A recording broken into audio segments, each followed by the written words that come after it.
नमस्कार, स्वागत है आपका कल्पतरु इंडिया सॉफ्ट पावर के तीसरे भाग में। इंडिया सॉफ्ट पावर के तीसरे भाग में। और जिन लोगों ने अब तक के 2 भाग नहीं देखे हैं, मैं निश्चित रूप से उनसे आग्रह करूँगा कि सर के द्वारा जो निर्देश दिए गए, सर ने जो बातें बताई, जिन विषय वस्तु पर चर्चा की और जिन उदाहरणों के साथ में जीवन के आदर्शों को, अपने जीवन को और सॉफ्ट पावर को समझाया, निश्चित रूप से 2 वीडियोज़ देखें, उससे बहुत कुछ सीखने और जानने को मिलेगा। सर, आज हम वापस आपके साथ में जुड़े हैं और मैं कुछ नए प्रश्नों के साथ आपके समक्ष हूँ। स्वागत है आपका इस वीडियो में। हमने बात की वननेस की, हमने बात की कैसे हम लोग पास्ट में थे, कैसे चीज़ें बदली। स्पिरिचुअलिटी पर में हमने बात की कि ये कैसे हमें जोड़ता है। लेकिन जब हम स्पिरिचुअलिटी की बात करते हैं और जब हम भगवान की बात करते हैं और उसी को जीवन में लाने की बात करते हैं, भगवान से जब हम लोग खुद को जोड़ते हैं, तो मुझे लगता है कि जब हम लोग बच्चे होते हैं, आपने जब भारतीय परिवारों की बात की है कि कहाँ से ये सारी चीजें उपजती हैं, तो मैंने देखा है कि बचपन से ही हमने यही देखा है कि जब हम भगवान की बात करते हैं तो हम राम को पूजते हैं, कृष्ण को पूजते हैं। अब राम के हम बाल स्वरूप को पूजते हैं, कृष्ण के बाल स्वरूप को पूजते हैं। हर माँ, कोई भी झांकी है, कोई कार्यक्रम है, इसमें हर माँ अपने बच्चे को कृष्ण बनाती है, अपने बेटे को राम बनाती है। ठुमक चलत रामचंद्र कहीं, मैया मोरी मैं नहीं माखन खायो। और उस बाल स्वरूप राधा रानी की बाल स्वरूप की ही बहुत चर्चा होती है।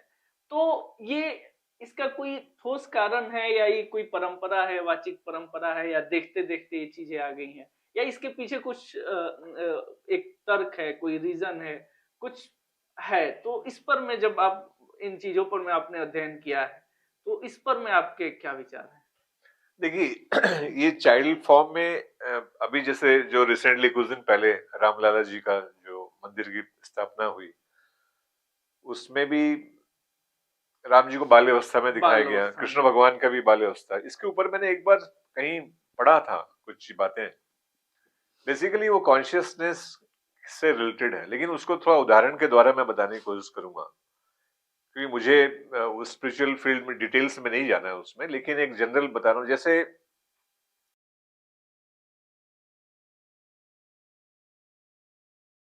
एक है कॉन्शियसनेस जो एनर्जी है, और जब वो मैनिफेस्ट होती है, किसी फॉर्म में आती है, शेप में आती है। जी। जैसे हमने एक मोटर व्हीकल, कार, खिलौना जो बनाते हैं, उसका शेप देते हैं हम, साइज बनाते हैं, कलर देते हैं उसमें, फिर उसमें हम सॉफ्ट पावर डालते हैं बैटरी की, ठीक है, फिर उसको घुमाता है वो। फिर और एक टॉय होगा आपका, और एक दूसरे टाइप का दिखने वाला है, जो भी होगा कई फंक्शन करेगा, हो सकता है मिट्टी यहां से उठा के कहीं और डाल रहा हो। जी। So there may be range of toys, type of toys, they look different, they function different, हर एक की अपने अपने प्रोसेस हैं, लेकिन all are driven by the same battery soft power. बिल्कुल। So there is a relationship between the soft power, consciousness and the matter जो दिख रहा है आपके, दोनों के बीच में एक संबंध है, ठीक है। तो इन दोनों के बीच में इस क्रिएशन में ऑलवेज वो संबंध एस्टेब्लिश रहता है। जैसे और एक उदाहरण ले लो आप, वो लेकिन वो जो बैटरी पावर है, वो जो कॉन्शियसनेस है, वो सब में लेकिन कॉमन है। हाँ, एक लेकिन बैटरी, लेकिन शायद वो जो खिलौना ट्रक जैसा दिखता है जी। वो अगर कोशिश करेगा अपने आप को समझने के लिए, तो उसको लगेगा मैं ट्रक ही हूँ। प्रॉब्लम वही है, क्योंकि उसको उसके आगे का उसको डिजाइनर नहीं दिखता, लेकिन डिजाइनर उसको देख सकता है। जी। समझ गए आप? असली कहानी यही है। तो अगर इसी प्रकार से तो कॉन्शियसनेस और जो मैटर मैनिफेस्ट होता है, जैसे और एक एग्जांपल लो आप, हम गोल्ड के ऑर्नामेंट्स बनाते हैं। अच्छा, ऑर्नामेंट्स कितने अलग अलग टाइप के बन सकते हैं, बिल्कुल। लेकिन सबका जो बेसिक मटेरियल गोल्ड है, जी। तो उसके कितने शेप में, साइज में, उसके फंक्शन, उसकी यूटिलिटी सब कुछ चेंज हो जाती है, लेकिन है तो गोल्ड। गोल्ड है। तो अगेन ये एक जो कॉन्शियसनेस के एक चीज को इंडिकेट करता है। वैसे आप बर्ड्स को देखिए, एनिमल्स को देखिए जो इतने घूम रहे हैं, अगर आप उसको इंडिविजुअली देखेंगे फिजिकल फॉर्म में, तो सब अलग अलग दिखते हैं, जी। अलग अलग फंक्शन कर रहे हैं। कोई उड़ता है, कोई कहीं से कोई चलता है। पानी में इवन जा हमारे रहा है। देखने का जो जो हमारे डोमेस्टिक डॉग को देखिए, वो देखने का काम उसका कान करता है। जी। उसको कान से वो देख लेता है किधर से आवाज आ रही, कौन आ रहा, नहीं आ रहा, रात के टाइम, या नाक से वो देख लेता है। हम आंख से देखते हैं, हम नाक से नहीं देखते हैं। बिल्कुल। तो ये जो फंक्शनलिटी एक्चुअली हम लोग की ओरिजिन नहीं है, बट हमें लगता है कि शायद फंक्शनलिटी हमारी ओरिजिनल आइडेंटिटी, एक्चुअली ऐसा नहीं है। कॉन्शियसनेस है जो उसको ड्राइव करती है। वो फंक्शनलिटी तो डिजाइनर जैसे डिजाइन करना चाहे कर दे। हो सकता है आज के 200 साल या 2000 साल के बाद जो इंसान पैदा होंगे वो नए टाइप से सोचे, नए टाइप से देखेंगे, हो सकता है। जी तो ये हमने ऐसा बना लिया है सोच के, लेकिन शायद इसमें डिजाइन अलग अलग हो सकती है। तो एक उपनिषद में, इस बैकग्राउंड के ऊपर में उपनिषद में कहानी है, उसको टू बर्ड स्टोरी बोलते हैं। बड़ा अच्छी कहानी है वो। बोले एक झाड़ दिखाया उन्होंने, उस झाड़ के ऊपर में दो चिड़िया बैठी हुई है। एक ही झाड़ पर। एक ही झाड़ में दो चिड़िया बैठी हुई है, और एक चिड़िया फुदक फुदक के सब फल खा रही है, पत्ते में इधर जा रही है, कभी उधर जा रही है, अलग अलग ब्रांच में घूम रही है वो। और दूसरी कहीं नहीं जा रही, वो उसको देख रही है, बस कुछ नहीं कर रही है उसको। तो एक जगह बैठी है, बस कुछ नहीं कर रही, तो वो खा रही है, फल खा रही है, इधर जा रही है। तो ऐसा बोला जाता है, ये इंटरप्रिटेशन है कि एक फॉर्म जो कॉन्शियसनेस है वो मैनिफेस्ट हुआ मैटर में, बर्ड फॉर्म में।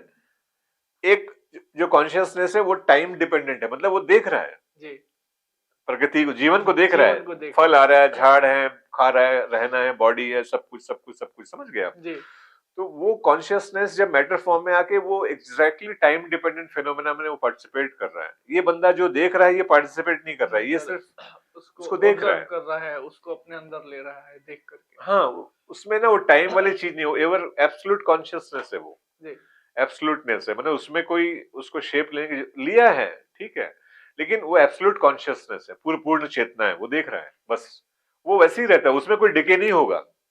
शायद वो डिके हो जाएगा जी क्योंकि वो खा रहा है, पी रहा है, घूम रहा है, दौड़ रहा है, जो भी, वो टाइम के साथ में अपने आप को मैनिफेस्ट कर रहा है, लेकिन ये तो एब्सोल्यूट है। तो इस प्रकार से एब्सोल्यूट कॉन्शियसनेस, तो ये लाइफ के फॉर्म है मैनिफेस्ट करने के। तो कृष्ण भगवान की जो छोटे में बाल अवस्था में जो पूजा की जाती है, भगवान की जो पूजा की जाती है, एक्चुअली वो चाइल्ड कॉन्शियसनेस है, वो एब्सोल्यूट पावर है वो। It is not that power which will grow old, no. Krishna भगवान जो है बचपन में है, वो अपने आप में एक संपूर्ण ईश्वर है वो। जी समझ गए आप? ये वो ईश्वर नहीं जो बड़े होकर दिखते हैं, वो एक अलग चीज है, लेकिन ये बाल्यावस्था को भी एब्सोल्यूट कॉन्शियसनेस माना जाता है, माने पूरा ईश्वर है वो, डिवीजन नहीं है, कंप्लीट कंप्लीट डिवीजन, एब्सोल्यूट अपना। है वो। हाँ। जी तो ये बहुत इंपॉर्टेंट होती है ये चीज। तो बाल्यावस्था में बहुत प्योर फॉर्म में लिया जाता है, कॉन्शियसनेस है ये, और प्योर एब्सोल्यूट है।